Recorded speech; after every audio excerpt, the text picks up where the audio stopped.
Dr. Harold Shipman, the family doctor who killed more people than any known serial killer patients, trusted him completely. He was their family doctor, the man they called when they were frightened or in pain, the man whose visits were supposed to make things better. Over more than 2 decades, he used that exact trust to kill an estimated 250 people, mostly elderly women, making him quite possibly the most prolific serial killer in recorded history. And almost nobody suspected a thing until a lawyer noticed something wrong with a will. Harold Shipman practiced as a general physician in England for over 2 decades, building a genuinely trusted, well-regarded reputation within the communities he served, first in the town of Todmorden, and later, following an earlier documented incident involving prescription drug misuse that resulted in a fine and mandatory treatment rather than any permanent professional consequence in the town of Hyde, where he established what appeared to be a genuinely successful, respected medical practice, seeing patients regularly and maintaining the kind of routine, trusted doctor-patient relationships that made his subsequent activities almost entirely undetectable for years. Shipman's specific method involved administering lethal doses of diamorphine, a powerful opioid medication he had legitimate, routine medical access to prescribe and administer to patients during ordinary home visits or office appointments, typically targeting elderly patients, predominantly women. Living alone, individuals whose sudden deaths, given their age and Shipman's own position as their trusted treating physician, rarely prompted the kind of formal medical scrutiny or independent investigation that might otherwise have identified the actual cause of death, since Shipman himself, as the attending physician, was routinely the individual formally certifying these deaths as resulting from natural causes. What made Shipman's sustained pattern of killing genuinely, remarkably difficult to detect for as long as it proved wasn't simply his specific method, though the use of a legitimate medical substance he had genuine legal access to prescribe certainly complicated detection considerably, but the broader, systemic reality that elderly patients dying somewhat unexpectedly, while genuinely sad, didn't typically trigger the kind of automatic, rigorous, independent investigation that a comparable pattern of deaths among younger, healthier patients would have almost certainly generated considerably sooner, meaning Shipman's specific choice of victims, in addition to his medical access and professional credibility, played a genuinely significant role in allowing his activities to continue undetected across such an extended period. Shipman's eventual exposure came not through any formal medical or law enforcement investigation specifically targeting suspicious patient mortality patterns, but through a considerably more mundane, almost accidental discovery when a local solicitor became genuinely suspicious after Shipman's final victim, an elderly woman named Kathleen Grundy, died, and a will subsequently emerged naming Shipman himself as the primary beneficiary of her estate, a genuinely clumsy, poorly forged document that Grundy's own daughter, herself a solicitor, immediately recognized as inconsistent with her mother's actual wishes and, more damningly, inconsistent with her mother's own genuine signature and typical legal language, prompting a formal police investigation that began specifically as a suspected fraud case rather than any initial suspicion of murder. This fraud investigation, once formally initiated,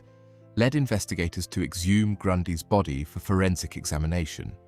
which subsequently revealed lethal levels of diamorphine in her system entirely inconsistent with any legitimate medical treatment she had actually been receiving, a discovery that transformed the investigation's scope entirely,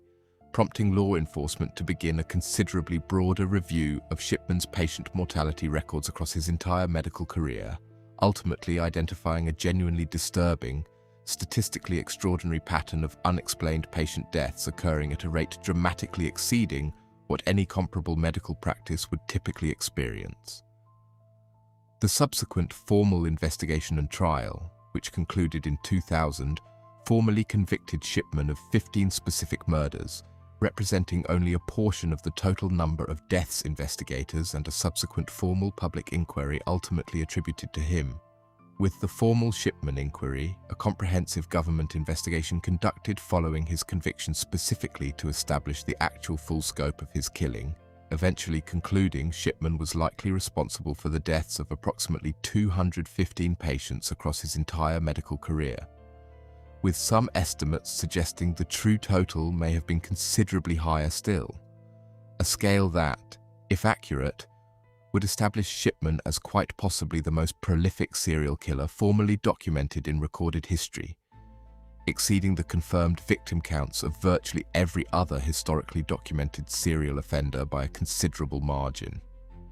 Shipman never provided investigators, prosecutors, or the subsequent public inquiry with any clear, coherent explanation for his motivations, maintaining his innocence throughout his trial, despite overwhelming forensic and circumstantial evidence, and was sentenced to life imprisonment, where he took his own life in 2004, an act that, similar to several other documented serial killer cases, permanently foreclosed any possibility of investigators ever obtaining a genuine, direct explanation from Shipman himself regarding his underlying motivations across such an extraordinarily sustained, prolific pattern of killing.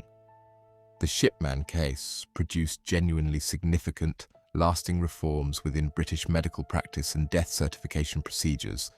since the investigation's findings revealed considerable systemic vulnerabilities in how patient deaths, particularly among elderly patients treated by trusted individual physicians, were formally reviewed and certified, prompting substantial regulatory reforms specifically intended to introduce additional independent verification and oversight into death certification processes.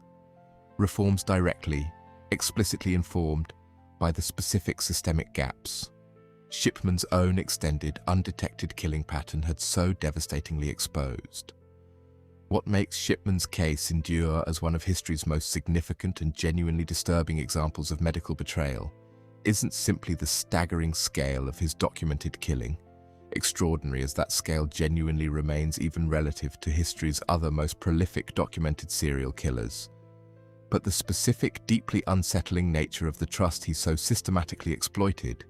a physician whose entire professional position depended on patients and their families extending exactly the kind of complete, unquestioning trust that made his sustained pattern of killing not just possible, but remarkably difficult to detect for over 2 decades, exposed ultimately not through any medical or investigative system specifically designed to catch exactly this kind of abuse, but through a single, clumsily forged will. If stories like this, where the very trust a profession depends on became the exact vulnerability that let a killer operate undetected for decades, are exactly what you come here for, subscribe to The Grave Details, because history holds more stories like this than most people will ever know.